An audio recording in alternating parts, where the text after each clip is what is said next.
sampai di sini ya. Ini tentang sangkakala keempat ya. Sangkakala keempat. Oke. Sampai sangkakala keempat. Kalau nggak dibesarkan layarnya seperti ini, cukup jelas nggak ya? Enak gini rasanya. Cukup jelas ya? Mungkin bisa juga ya. Gimana, bisa dibaca nggak adik-adik? Bisa Pak, bisa. Ya udahlah, pakai gini aja nggak apa-apa. Oke. Pak Yusak masih bisa baca ini ya? Ya, kalau dibuka semua itu bagian atasnya selalu ketutup itu anunya si Zoom itu. Iya. Jadi nggak bisa baca. Oke. Jadi pada sangkakala keempat itu kuda-kuda itu diberi kuasa di mulutnya dan di dalam ekornya ya. Sebab ekornya sama seperti ular dikatakan, dan mereka berkepala, dan dengan kepala mereka itu mereka mendatangkan kerusakan. Gambar dari para artis yang mencoba menggambarkan secara real deskripsi yang ada di Alkitab, ada yang menggambarkan seperti ini ya. Nanti ada kejadian seperti ini, sekali lagi ini bisa ditafsirkan secara simbolik, ini juga bisa ditafsirkan secara harfiah, mungkin nanti rupanya seperti ini. Itu masih terus jadi perdebatan. Sekali lagi wahyu tentang akhir zaman belum terjadi dan banyak simbol-simbol. Simbol selalu bisa diartikan kedua arah secara harfiah maupun secara simbolik memang. Secara alegoris namanya ya. Dalam hermeneutika itu disebut penafsiran alegoris. Kalau tidak harfiah. Tetapi manusia lain yang tidak mati oleh malapetaka itu tidak juga bertobat dari perbuatan tangan mereka. Mereka tidak berhenti menyembah roh-roh jahat dan berhala-berhala dari emas dan perak, dari tembaga, batu, dan kayu yang tidak dapat melihat atau mendengar atau berjalan. Dan mereka tidak bertobat daripada pembunuhan, sihir, percabulan, dan pencurian. Jadi satu hal yang Tuhan mengapa sangat tidak suka sekaligus sangat tidak mengerti tentang logika manusia yang menyembah berhala. Allah berkali-kali mengingatkan, berhala itu kan buatan tangan kamu, ciptaan kamu, dia benda mati. Kenapa ciptaanmu yang benda mati, yang kau ciptakan sendiri, kok engkau sembah sebagai sesembahanmu yang seakan-akan lebih tinggi, lebih berkuasa daripada engkau. Padahal itu barang buatan tanganmu. Kamu injek-injek juga nggak apa-apa kan? Tapi secara sangat tidak rasional, banyak sekali manusia yang melakukan hal itu. Menyembah benda-benda yang mereka ciptakan sendiri. Seakan-akan dia adalah Tuhan. Ini kebodohan yang hanya bisa terjadi apabila manusia tersebut telah dibutakan mata rohaninya oleh siapa, saudara? Oleh siapa? Manusia dibutakan mata rohaninya oleh siapa? Iblis yang bisa menipu kita menjadi bodoh sekali. Makanya saya melihat dengan sangat heran juga. Manusia semakin ke sini semakin modern, mestinya semakin pinter, pendidikannya semakin tinggi, tetapi menjadi semakin bodoh. Kenyataannya aneh sekali kan? Aneh sekali. Karena apa? Ya sekali lagi penjelasannya cuma satu, mereka benar-benar sudah dibutakan oleh iblis selama ini. Dan inilah yang menjadi pergumulan kita manusia di bumi. Yang bahkan menjadi pertanyaan saya, kenapa ya Tuhan itu kok mengizinkan iblis selama berabad-abad, beribu-ribu tahun, mungkin sudah jutaan tahun bahkan, berkuasa atas bumi ini. Diberi kuasa dengan sengaja oleh Tuhan. Sehingga membutakan orang-orang, banyak orang. Sehingga akibat yang paling parahnya, membuat banyak sekali orang yang tidak bisa percaya Yesus. Karena mata rohaninya dibutakan iblis.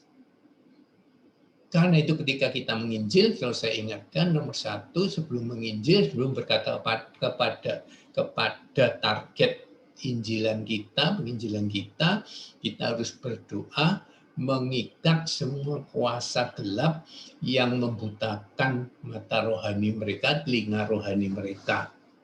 Supaya ketika kita menyampaikan kabar baik, mereka dapat terbuka.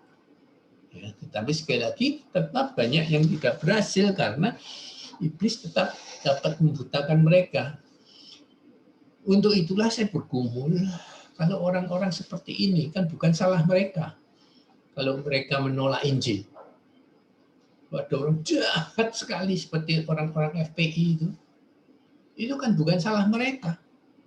Karena mereka tertipu oleh iblis dan dibutakan mata rohani, telinga rohani mereka sehingga tidak dapat melihat kebenaran. Saudara kan melihat mereka sangat merasa dirinya benar kan, sama sekali tidak bisa melihat kebenaran yang asli dan sejati.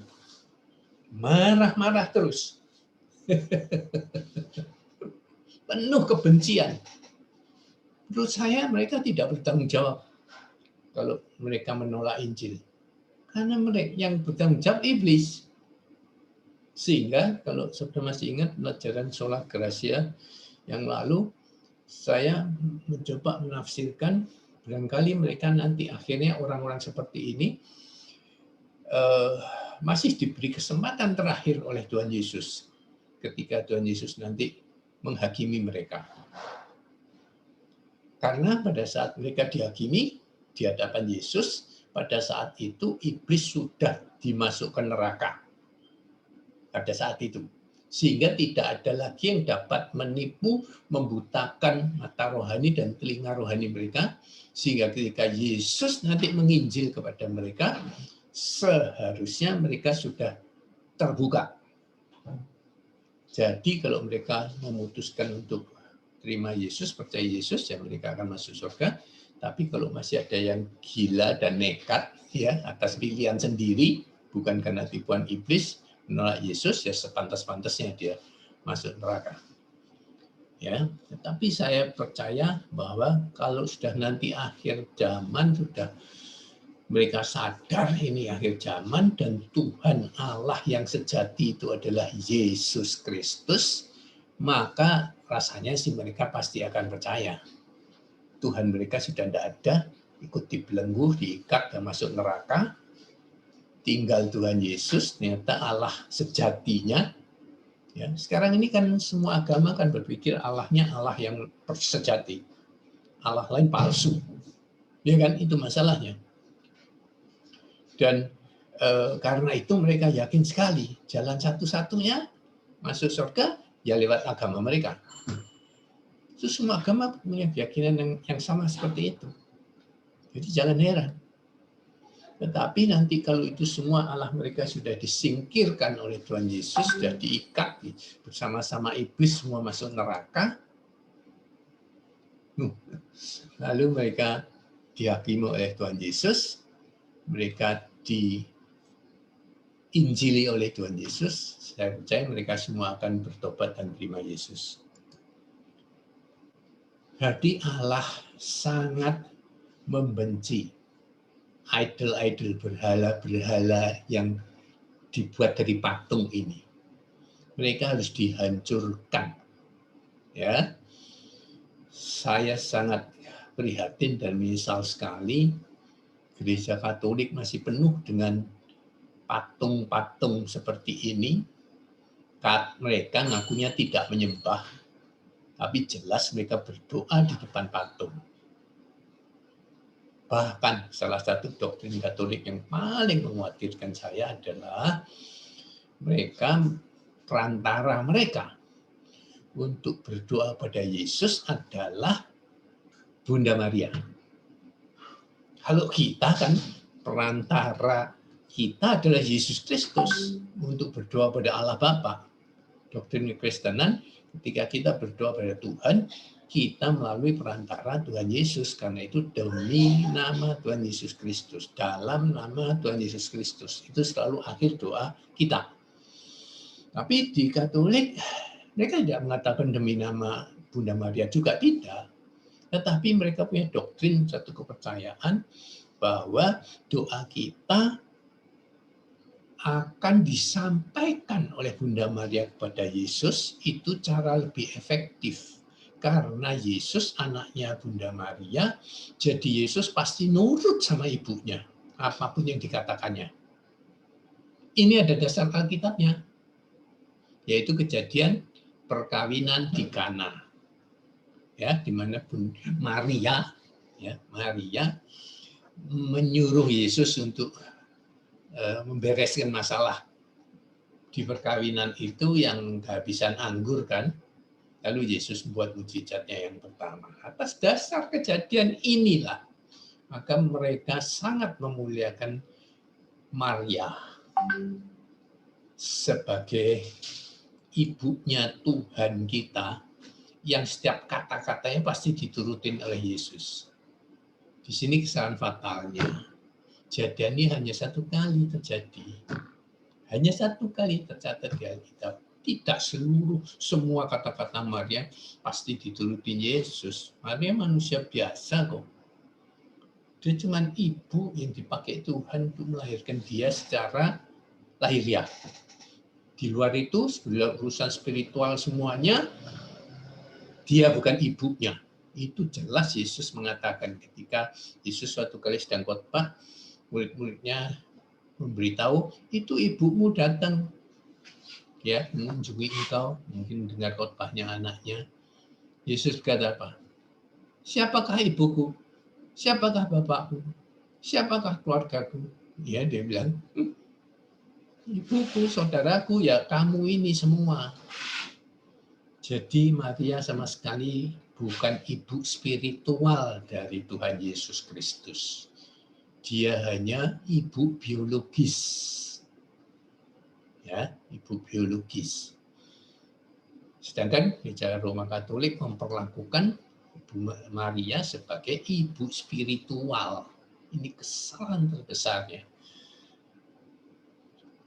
Dan mereka karena sering sekali mungkin merasa sering diserang terus oleh gereja Kristen bahwa Katolik itu menyembah patung, maka mereka selalu nekat merubah 10 perintah Allah dengan menghapus larangan menyembah patung. Saya ketawa melihat ini. Ini membantah, tetapi saya tidak langsung mengakui bahwa mereka menyembah patung. Mengapa saya mengatakan mereka mengakui menyembah patung? Karena larangan menyembah patung dihapuskan dari 10 perintah Allah oleh mereka. Dengan sadar atau tidak sadar, sengaja atau tidak sengaja, rasa bersalah mereka itu dihapus dengan cara merubah 10 perintah Allah. Ini lebih fatal lagi. Firman Allah kok dirubah? Apalagi 10 firman Allah itu dasar yang paling dasar dari seluruh pengajaran Allah terhadap umat manusia. Ya, dasar sekali. Sayang sekali ini memang. Pertanyaan Pak Yusak. Ya, okay. Itu kelihatan dihapus di mana, Pak? Di katekismus mereka. Saya punya datanya itu. Iya.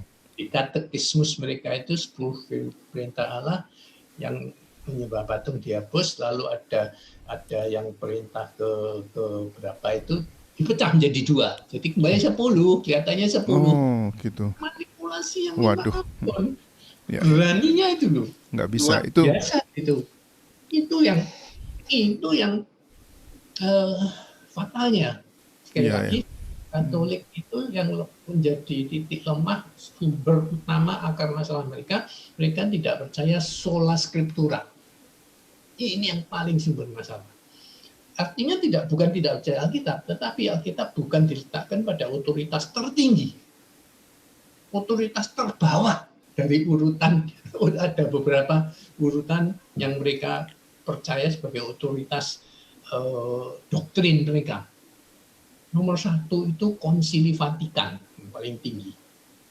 Itu adalah kayak kalau di Islam itu MUI-nya yang memberikan fatwa. Ini boleh, ini tidak boleh, ini haram, ini halal. Itu Konsili Vatikan namanya. itu paling tinggi. Jadi sekalipun keputusan Konsili Vatikan itu kalau dikaji secara Alkitabiah, tidak Alkitabiah, atau bahkan kadang-kadang melawan Alkitab, yang dipegang lebih adalah Konsili Vatikannya. Kemudian surat pengembalaan Paus, kemudian katekismus, kemudian sejarah dan tradisi gereja. Itu semua di atas Alkitab. Baru di bawahnya ada Alkitab. Jadi didukung atau tidak didukung oleh ayat Alkitab, tidak peduli mereka. Kalau yang lebih tinggi itu yang mengatakan lain. Ini yang sungguh. Makanya banyak banyak perkiraan, prediksi, bahkan mengatakan nubuatan. Saya tidak berani mengatakan itu bahwa Paus adalah antikris dan sebagainya. Saya lebih percaya mungkin dekat-dekatnya adalah dia nabi palsunya yang akan nanti bekerja sama dengan antikris, mungkin masihan. Antikrisnya enggak. Oke, sekarang kita sudah sampai ke sangkakala ke-7. Sudah tahu sangkakala ke-7 apa itu?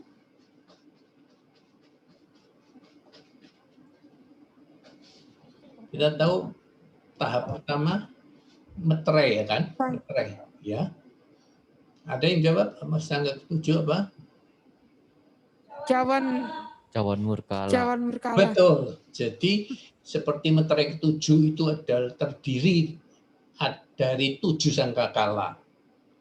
Sedang sangkakala ke-7 terdiri dari 7 cawan murka Allah. Jadi sebenarnya meterai cuma ada 6 ya. Yang ke-7-nya itu sudah berupa 7 sangkakala. Lalu sangkakala juga cuma 6 sebenarnya. 6 kayu bunyi kan, yang ke-7 itu berarti 7 cawan murka Allah. Oke, ini harus mengerti logikanya berdasarkan wahyu yang dengan jelas mengungkapkan hal ini. Wahyu 11 ayat 14-15 berbunyi, wah, ya, celaka, yang kedua sudah lewat. Lihatlah celaka yang ketiga segera menyusul. Apa ini maksudnya, saudara? Bisa enggak saudara menafsirkan ini?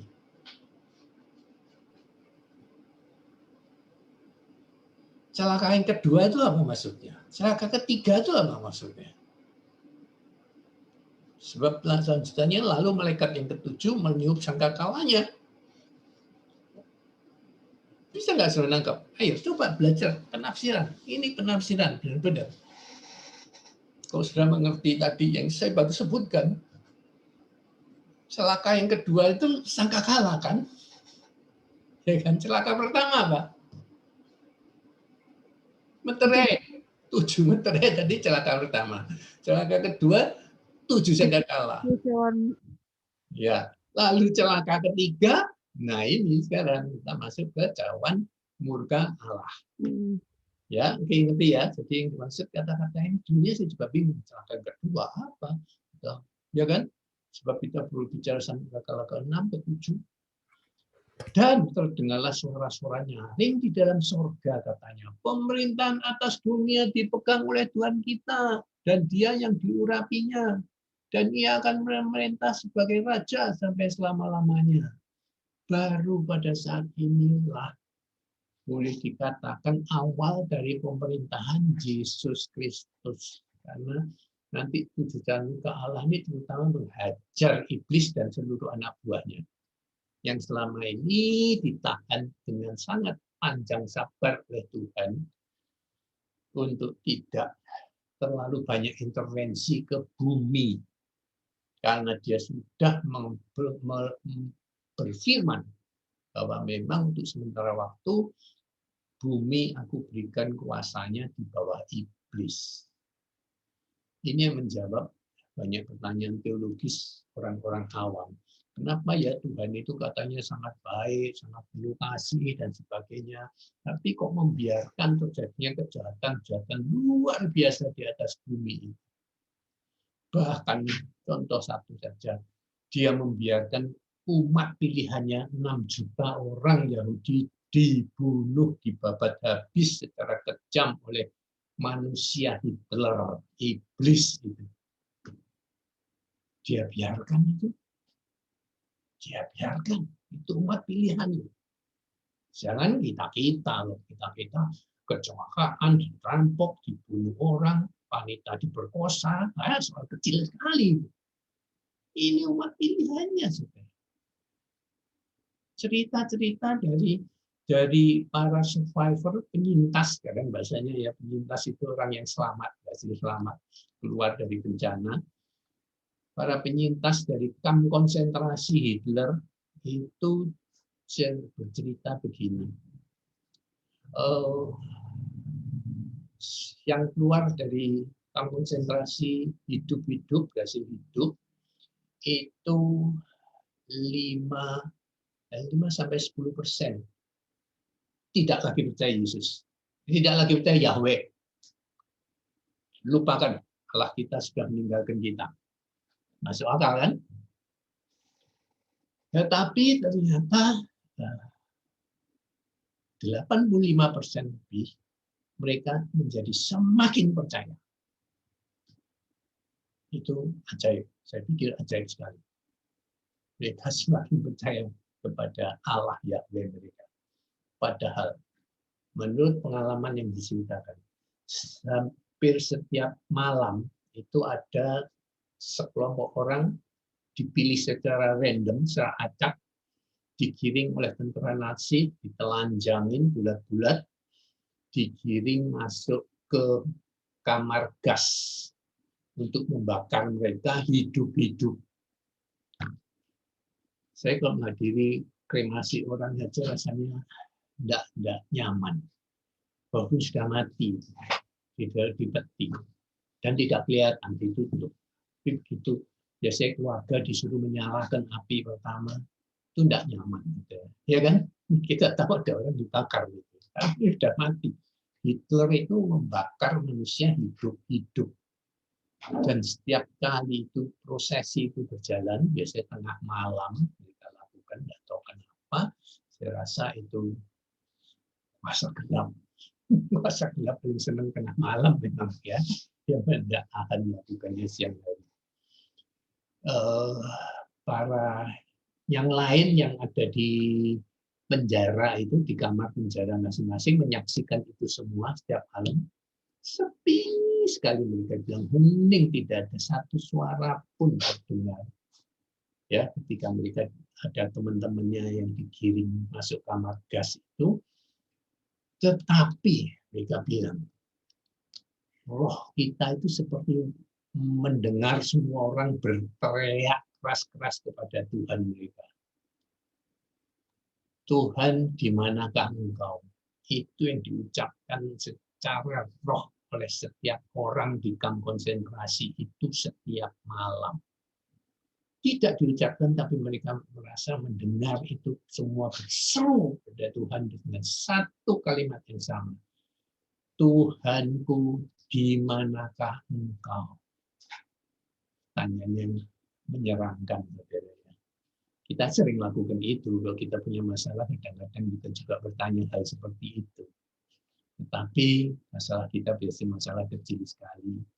Dan itu menunjukkan iman kita. Sudah kena masalah biasa saja, kita sudah bertanya, Tuhan di mana Engkau? Akan-akan dia pergi jauh meninggalkan Engkau kan? Itu kan kita sudah berarti tidak beriman. Karena Alkitab jelas mengatakan dia Immanuel. Dia selalu beserta dengan kita. Ya, tapi kok membiarkan kita? Itu yang jadi pertanyaan terbesar. Yang paling sulit menjelaskan. Baik pada jemaat yang sudah percaya, maupun kepada orang yang ateis, tidak percaya Tuhan. Mana buktinya Tuhan ada? Dia biarkan semua kejahatan di bumi ini terjadi. Dia biarkan penjahat-penjahat, orang terjahat itu menjadi pemimpin, punya kuasa, punya jabatan, dan melakukan kejahatannya sepuas-puasnya tanpa ada konsekuensi dan risiko apa-apa. Saya itu mengalami 7 presiden, ya, dari presiden pertama sampai presiden ke-7 saya alami semuanya. Yang paling berkesan ketika presiden kedua dijatuhkan karena dosanya sudah kelewat banyak dan memerintahnya sudah kelewat lah, sehingga pada saat itu rasa-rasanya seluruh Indonesia sama perasaannya. Kapan orang ini digantung, dipenggal kepalanya. Kapan diktator terhadap jam, dia membunuh 2,5 juta bangsanya sendiri. Saudara. Pada awal pemerintahannya dia membunuh 2,5 juta orang Indonesia yang hanya diduga komunis gitu aja sudah langsung dihantam, dihajar, dibunuh tanpa diadili, tanpa ditangkap, tanpa ditanya. Lalu kejahatan korupsinya yang kelewat-lewat. Saya berharap dia dihukum luar biasa. Misalnya, apa yang terjadi? Tidak jadi apa-apa. Sampai dia mati, dia bebas. Bebasnya sangat sederhana dan sangat konyol. Dia diadili, dipanggil pengadilan, jadi terdakwa. Tapi cuma sidang 1 kali, terus pembelanya minta, ini coba diperiksa secara kedokteran, apakah dia sudah pikun atau masih sehat. Kalau secara hukum, kalau orang sudah pikun, nggak bisa diadili, harus dibebaskan. Hasilnya pikun sudah. Hasil dokter, tim dokter Universitas Indonesia, profesor semua, saudara, memutuskan dia sudah pikun, tidak layak untuk diadili. Bebas, saudara. Padahal konyol sekali. Saya tidak tahu dokternya bodoh sekali atau dibayar atau apa, saya tidak tahu. Tapi kebodohan yang terang-terangan pada saat itu, saudara. Gini bodohnya, saudara. Orang kalau pinter pura-pura bodoh bisa nggak? Orang pinter lalu dites IQ. Dia pura-pura jadi orang bodoh. Ngisinya disalah-salahkan. Bisa nggak? Bisa. Bisa. Tapi kalau sebaliknya, bisa nggak? Orang bodoh pura-pura pintar. Nggak bisa. Nggak bisa. Di tes IQ ya bodoh. Nggak mungkin dia bisa pura-pura pintar karena dia tidak tahu jawaban yang benar, kan? Ya. Nah, seperti ini juga tesnya terhadap terdakwa presiden ini, saudara. Orang yang pikun, orang yang sehat, bisa enggak pura-pura pikun? Bisa. Bisa. Tapi kalau orang pikun, bisa enggak pura-pura normal? Enggak bisa. Jadi, tes itu tadi, dites ingatannya dan sebagainya, ya mudah sekali berpura-pura pikun, saudara. Itu kebodohan yang pengadilan dan seluruh tim dokter profesor UI itu, yang mungkin semua dibayar waktu itu, tidak tahu saya. Ngeri sekali. Mungkin di bawah ancaman, Pak. Ya, dia sudah jatuh kok. Tapi uangnya aja, tinggal uangnya masih banyak sekali. Itu kuasa mungkin sudah tidak punya, Pak. Itu yang sangat menyakitkan hati. Sampai sekarang itu sangat menyakitkan hati. Tidak ada apa-apa, dia mati tua biasa, normal, baik-baik. Soekarno aja tidak ngalami seperti itu. Soekarno presiden yang pertama ya. Jadi kejadian-kejadian seperti ini loh, saudara. Kenapa Tuhan itu tidak intervensi? Dan setelah jatuhan itu beberapa gereja sadar. Kita selama 32 tahun gereja selalu mendoakan pemerintahan, presiden, Soeharto, didoakan, semua gereja mendoakan. Makanya dia lama sekali berkuasa karena gereja semua mendoakan dia. Sangkakala ke-7 terdiri dari 7 cawan murka Allah. Ya, ini digambarkan secara ringkasannya. Kita nanti akan bahas satu persatu. Ya. Jadi ini adalah murka Allah, benar-benar. Sekali lagi, semua tadi yang Tuhan sendiri mungkin tahan, ya, untuk tidak intervensi, untuk tidak meluapkan murkanya selama berabad-abad, selama bermilenium-milenium. Nggak tahu usia bumi sampai saat ini masih jadi bahan perdebatan terus-menerus. Kalau menurut hitungan Alkitab 6.000 tahun, kalau menurut hitungan eh, dunia ilmu pengetahuan miliaran tahun, ya. Tapi saya ketika baru bertobat, saya mendapatkan satu informasi bacaan yang sangat valid secara ilmu pengetahuan yang mendukung bahwa usia bumi, alam semesta, dia mengatakan usia alam semesta diperkirakan paling lama 10.000 tahun. Paling lama 10.000 tahun. Yang ilmu pengetahuan Mas kelihatan tadi menjadi question mark, jadi pertanyaan besar. Karena apa? Kejadian itu terjadi secara ilmiah ketika manusia mendaratkan manusia yang mendarat di bulan pertama kali. Ada satu perkiraan mereka bahwa di luar angkasa itu ada yang namanya debu kosmis. Debu kosmis itu berterbangan di alam semesta dan setiap kali kena gravitasi dari berbagai macam planet di alam semesta ini, debu-debu itu mampir dan turun ke setiap planet. Di bumi itu terjadi juga, di bulan tentu itu juga terjadi. Kalau di bumi, debu kosmik yang jatuh mengendap ke permukaan bumi tidak bisa diukur karena bumi penuh penghuni makhluk hidup sehingga ya hilang.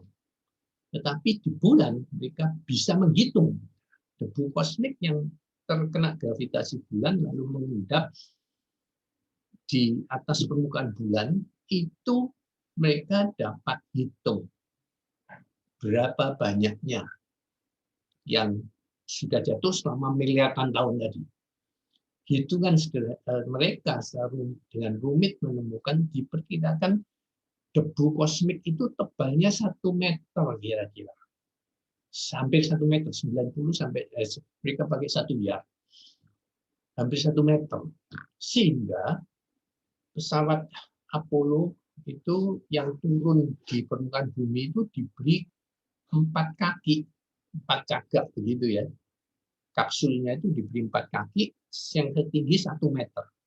Supaya kapsul itu tidak tenggelam masuk ke dalam debu kosmik yang ada di permukaan bulan. Yang diperkirakan 90 cm.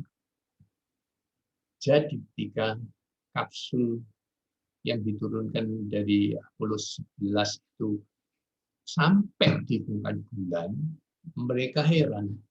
Ternyata debu kosmik yang ada di permukaan bulan cuma beberapa mili tebalnya.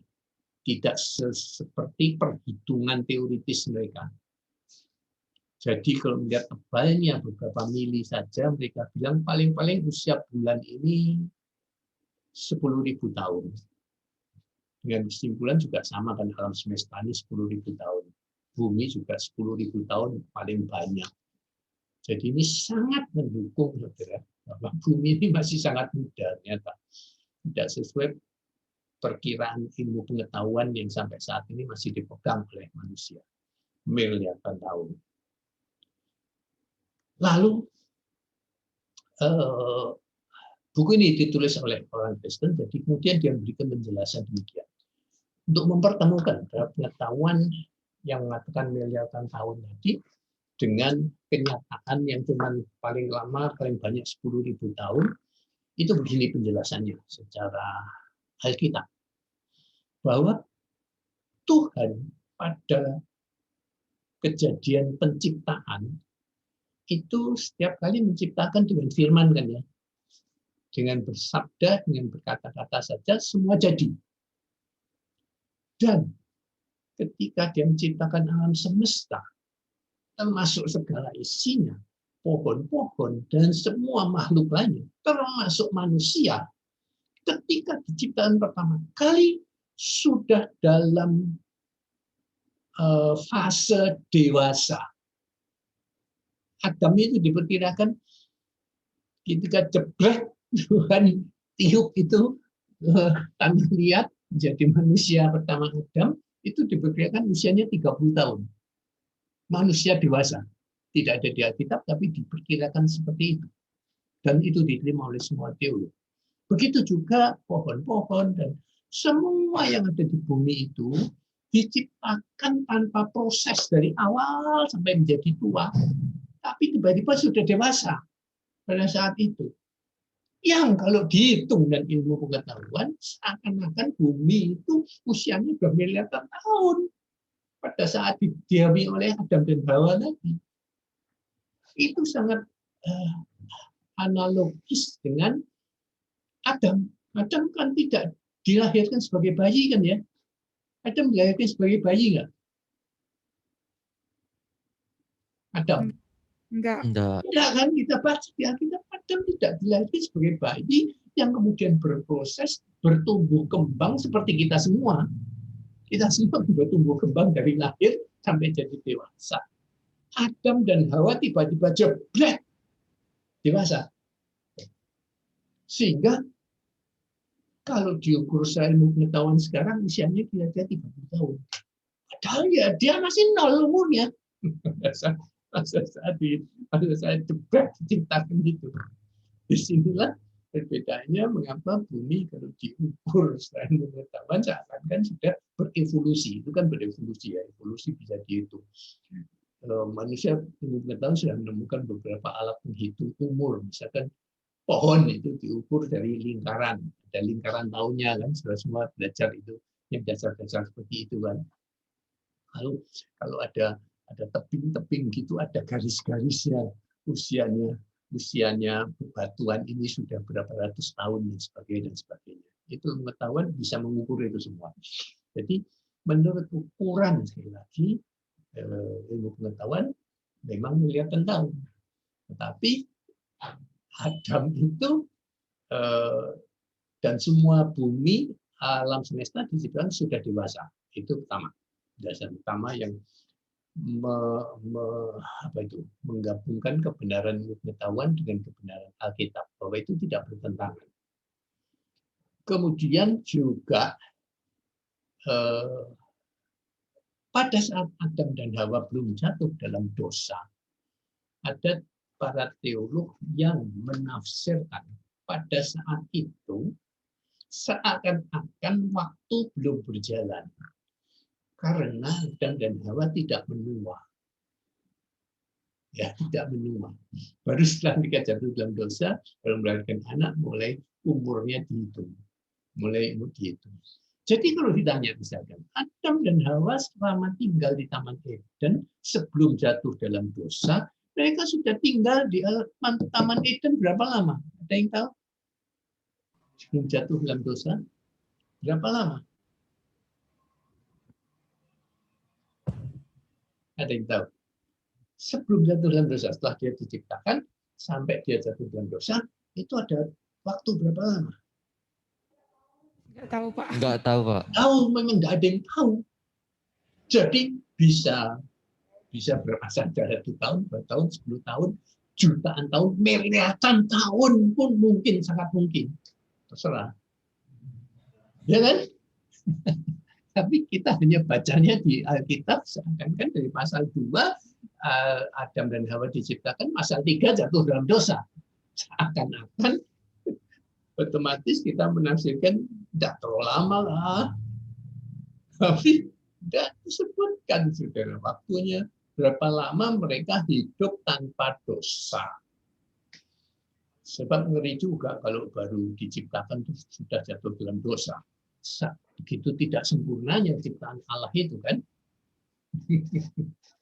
Ini memakan waktu bisa ribuan tahun, bisa jutaan tahun, bisa miliaran tahun. Ini semua berarti menjelaskan Alkitab tidak pernah salah. Ilmu pengetahuan yang harus menyesuaikan penjelasannya dengan Alkitab. Tapi selalu Alkitab dipaksa untuk menjelaskan, untuk menyesuaikan dengan kebenaran pengetahuan, ilmu pengetahuan. Dan itu kasus ini sudah dijelaskan dengan baik. Bahwa tidak bertentangan. Semuanya sinkron. Oke. Wahyu 15 ayat 1. Dan aku melihat suatu tanda lain di langit, besar dan ajaib. 7 malaikat dengan 7 malapetaka terakhir. Karena dengan itu berakhirlah murka Allah. Ini rasanya murka Allah yang terakhir. Kita lihat tercatat di Alkitab sejak Perjanjian Lama, kadang-kadang Allah murka dan beberapa kali catat Allah murka. Ini disebutkan sebagai murka Allah yang terakhir. Ini akhir dari akhir zaman, di mana setelah itu Allah hidup damai dengan manusia untuk selama-lamanya. Ya, ini yang menurut beberapa penafsir kita memasuki masa kesusahan besar, the Great Tribulation. Ya, menafsirkannya ada yang ini batasnya. Sebelumnya itu hanya masa kesusahan biasa. Ini kita betul-betul masuk ke masa kesusahan yang paling besar. Nah, ini sekarang murka Allah, yang benar-benar murka Allah. Kalau yang sebelumnya Allah memberikan segala kejadian fenomena agar orang bertobat. Tapi sampai batas ini berarti kalau sudah tidak bertobat sampai sangkakala ke-7, sangkakala ke-6, maka mereka akan dihajar habis. Tapi sekali lagi ada perbedaan penafsiran. Ada yang mengatakan masa kesusahan besar dimulai dari sangkakala pertama. Jadi masa kesusahan itu hanya pada masa meterai, lalu masuk masa kesusahan besar mulai dari sangkakala pertama sampai murka Allah ini. Itu masih perdebatan karena memang kita melihat dari fase 1 meterai ke fase 2 sangkakala ke fase 3 cawan murka itu meningkat terus intensitas kejadiannya semakin dahsyat dan semakin menghancurkan. Jadi bisa di mana saja ditarik itu perdebatan yang tidak ada habisnya. Ada lagi di tengah-tengah sangkakala itulah terpisahnya mana masa kesusahan besar, mana masa kesusahan biasa. Ini oleh teolog dianggap penting karena disinilah terjadinya perbedaan antara doktrin pre-tribulation, mid-tribulation, dan post-tribulation. Kita tahu ada 3 kubu teolog yang percaya bahwa pengangkatan atau rapture terjadi sebelum masa kesusahan sama sekali. Jadi meterai pertama ada sebelum meterai pertama sudah kita diangkat. Lalu ada yang percaya di tengah-tengah. Nah, di tengah-tengah ini tadi di mana? Pasnya di tengah-tengah. Ya, kita diangkat. Apakah sebelum sangkakala pertama ataukah sebelum cawan murka yang pertama? Ini perdebatan. Tapi yang ketiga bahwa kita baru diangkat setelah semua ini selesai, yaitu setelah 7 cawan murka Allah ini ditumpahkan, baru kita diangkat. Ya lantas gimana? Apa gunanya kita jadi orang Kristen baik-baik, sungguh-sungguh kalau kita sama-sama mengalami kejaman yang dahsyat itu seperti orang jahat? Penjelasannya seperti beberapa waktu yang lalu sudah mendengar bahwa kita ketika masa aniaya, masa kesusahan itu kita disingkirkan oleh Allah. Ingat, disingkirkan ke padang gurun. Dan gurun itu ditafsirkan masih di bumi ini. Dan dipakai khusus istilah padang gurun untuk mengingatkan kita bahwa bangsa Israel, umat pilihan Allah di Perjanjian Lama itu juga pernah disingkirkan ke padang gurun untuk dilindungi, diberi makan, disediakan semua kebutuhannya. Begitu juga nanti pada akhir zaman, orang-orang yang sungguh-sungguh mengikut Yesus, punya hubungan pribadi, mengenal Dia, taat dan setia dan sebagainya, itu akan dikumpulkan Allah, disimpulkan di padang gurun, dan dipeliharakan. Kita cukup makan, cukup segala-galanya. Apakah nanti sekali lagi pakai mana surgawi yang diturunkan dari langit? Saya tidak tahu. Bisa seperti itu, bisa semacam itu, atau bisa cara lain. Tidak disebutkan di Alkitab. Prinsipnya kita dikatakan dilindungi dan dijauhkan dari jangkauan antikris. Baca. kita tidak bisa dijangkau oleh antikris. Ada semacam selubung tentunya, ya, selubung secara spiritual di mana kita tidak dapat dijamah oleh antikris. Karena kita sudah dilindungi oleh Tuhan, sudah di-fight secara ilahi. Jadi itu kabar baik untuk saudara dan saya. Karena itu jangan menunda-nunda. Mulai dari hari ini, detik ini, saudara harus mulai mempersiapkan diri untuk masuk akhir zaman, supaya nanti saudara dan saya masuk ke dalam kumpulan orang yang dilindungi Allah di padang gurun tadi. Ya, rapture tidak penting jadinya, ya kan? Yang penting kan dilindungi. Orang mengharapkan rapture itu karena wes kita tidak ngalamin rapture, kita dihindarkan dari semua yang tidak enak ini. Kita di rapture. Itu banyak orang berharap seperti itu. Tapi kalau ada janji yang mengatakan bahwa kita tidak perlu rapture, tapi tetap dilindungi oleh Allah di bumi ini selama akhir zaman, ya it's okay. Benar ya, saudara ya?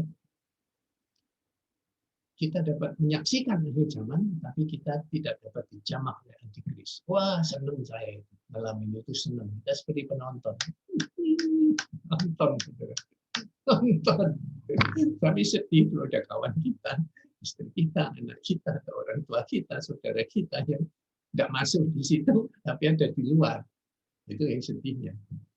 Oke, jadi yang namanya berjaga-jaga sebelum akhir zaman itu, ya ini, saudara harus betul-betul mulai sekarang jangan menunda-nunda lagi memiliki hubungan yang baik dengan Tuhan Yesus. Caranya gimana? Paling simpel. Yesus itu adalah firman. Ya, Yohanes 1 ayat 1. Pada mulanya adalah firman, firman itu bersama-sama dengan Allah, dan firman itu adalah Allah. Di firman itu adalah Allah, Allah itu adalah firman. Yesus itu adalah firman, firman itu adalah Yesus. Jadi untuk mengenal Yesus sebaik-baiknya punya hubungan yang erat dengan Yesus, ya melalui firman-Nya. Kalau saya suruh saudara, ayo cari Yesus, sekarang kenalan dengan Yesus, berhubungan dengan Dia yang baik, dekat-dekat sama Dia. Gimana bagaimana Yesusnya, tidak kelihatan Dia di surga. Tidak ada seorang pun yang bisa melakukan hal itu, saudara. Tapi kalau Dia ada firman, ya gampang. Tinggal ini. Ya kan?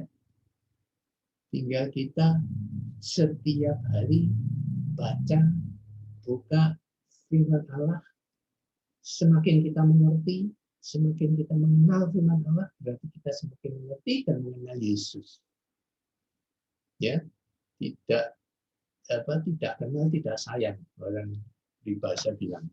Jadi bagaimana cara kita bisa dekat dan menyayangi, mengasihi Yesus? Karena itu adalah perintah pertama, kasihlah Tuhan Allahmu.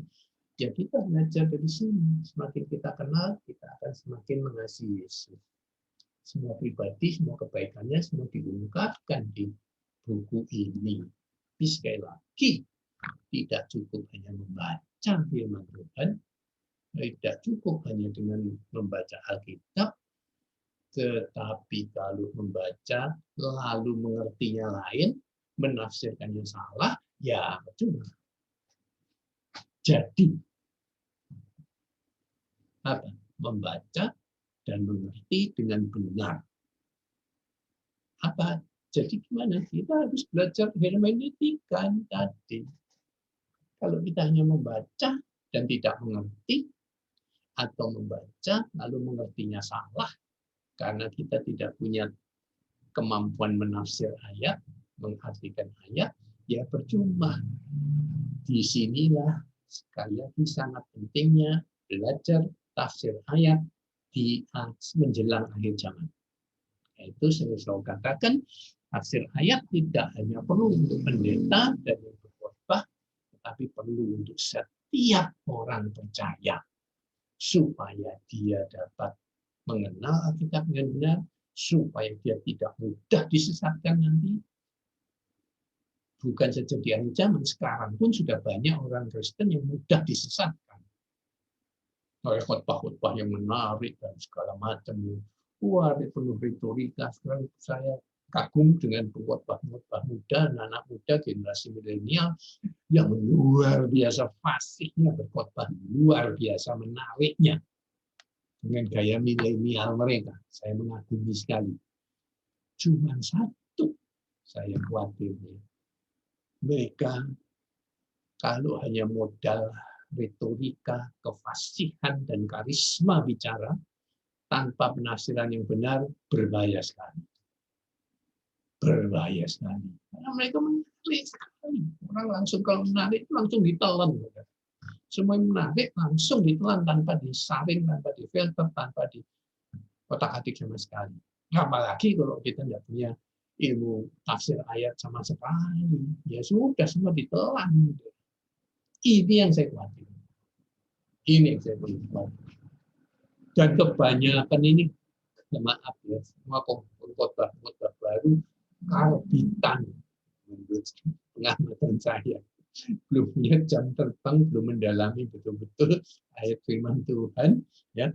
Bahkan yang banyak tanpa pendidikan dasar alkitabiah, bakat alamiah semua modalnya, langsung khotbah, fasih sekali, hebat sekali. Dan saya senang melihat anak-anak muda luar biasa. Kalau mama bicara wanita, begitu banyaknya. Begitu banyaknya.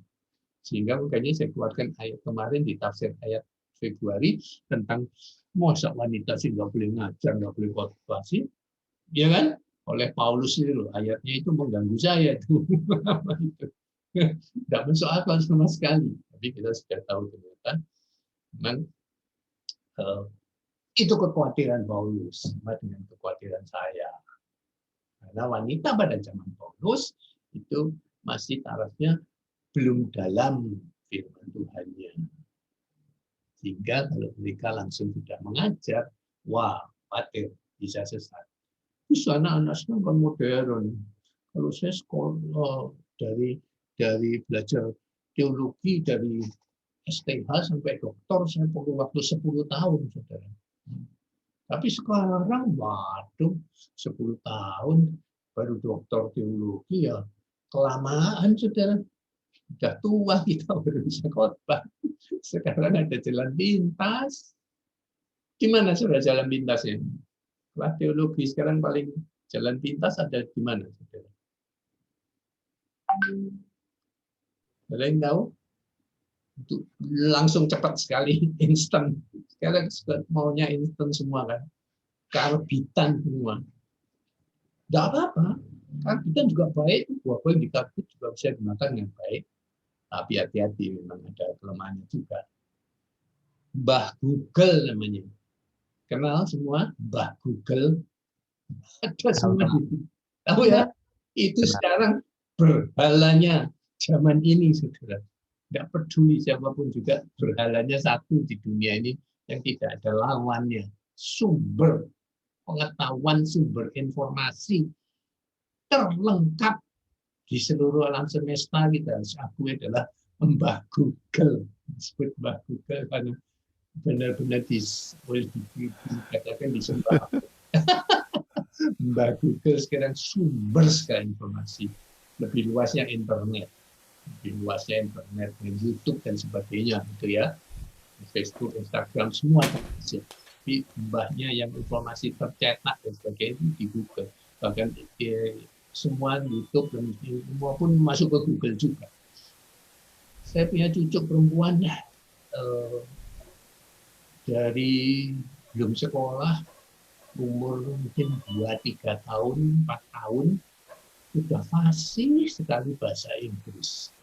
Padahal orang tuanya dan opanya Inggrisnya Inggris Jawa. Sangat jelek Inggrisnya. Nggak ada yang bisa ngajarin dia. Tiba-tiba dia, seperti tiba-tiba ya, tapi cuma kan waktu proses, dia bisa bahasa Inggris sangat fasih. Dan aduh, pronunciation-nya bagusnya luar biasa. Sejak kecil. Belajar di mana? YouTube. Itu saya tidak dapat menjelaskan sama sekali. Bagaimana YouTube bisa ngajarin anak kecil tanpa dasar sama sekali bisa ngerti, bisa ngomong, bisa segalanya seperti orang yang lahir di Amerika gitu, saudara ya. Saya berkata begini, logika saya begini. Saudara ada yang ngerti bahasa India nggak di sini? Nggak ada sebenarnya, pasti ya, nggak ada. Saudara boleh nonton film India 1000 film, 1000 jam.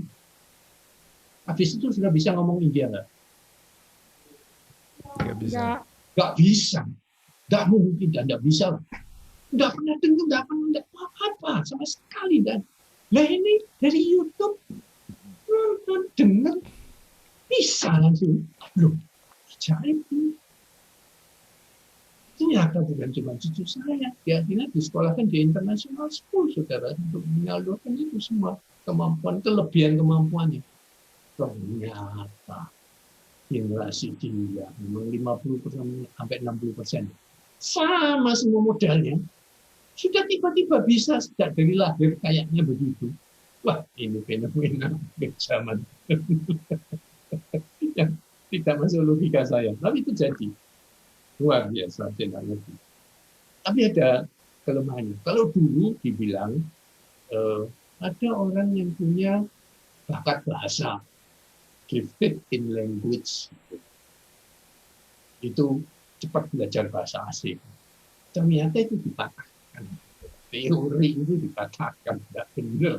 Karena jujur saya itu tadi, bahasa Inggrisnya jempol kayak hebat sekali. Sekolah cuma hanya moles-moles saja. Bahasa Indonesianya payah sekali. Seperti orang asing dia. Benar-benar seperti orang asing. Bahasa Indonesia enggak tahu. Dia ngerti bahasa Inggrisnya, bahasa Indonesia enggak tahu. Jadi dia bukan karena gifted bahasa, belajar bahasa enggak. Dia enggak tahu dia gifted khusus bahasa Inggris.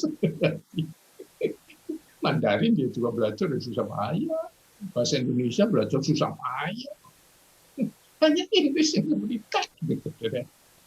Generasi milenialnya dia banyak temennya yang bilingual. Sekarang memang zamannya bilingual. Di Indonesia itu generasi bilingual. Gereja saya IGF ini gereja bilingual. Dulu sering diejek 10-20 tahun yang lalu sama gereja-gereja Bethany, BPI dan sebagainya diledek sudah dijelaskan. Ya nggak mungkin gede, gereja visi mana mungkin. Oh, target audiensnya orang bilingual. Yang bilingual bisa dihitung dengan jari. Mana mungkin jadi gereja gede. Houston masih pakai bilingual sekarang. Memang nggak bisa besar sih karena masyarakat Indonesianya nggak besar. Tapi itu masa depan. Itu tadi generasi itu saya itu udah begitu lahir bilingual. Masa depan cerah sekali buat gereja yang bilingual. Sepertinya sedang menuju ke sana, bahkan trilingual dan sebagainya. Oke, waktu saya sudah habis. Tuhan berkati. Saya serahkan ke Pak. Ya. Terima kasih terima kasih Pak Yusak. Ya, adik-adik ini pengajaran-pengajarannya yang dilakukan ini pelajaran-pelajaran yang berkualitas dan sungguh sangat penting untuk kita bisa menangkal segala ajaran-ajaran sesat akhir-akhir ini ya yang kita banyak dengar ya, dan Anda harus mempunyai ketetapan sendiri, tidak boleh cuman kata orang aja, tapi Anda harus menyelidiki sendiri bagaimana pendapat Anda begitu. Terima kasih Pak Yusak. Silakan adik-adik berdoa. Baik, mari kita tutup doa. Terima kasih Tuhan atas penyertaan Tuhan terus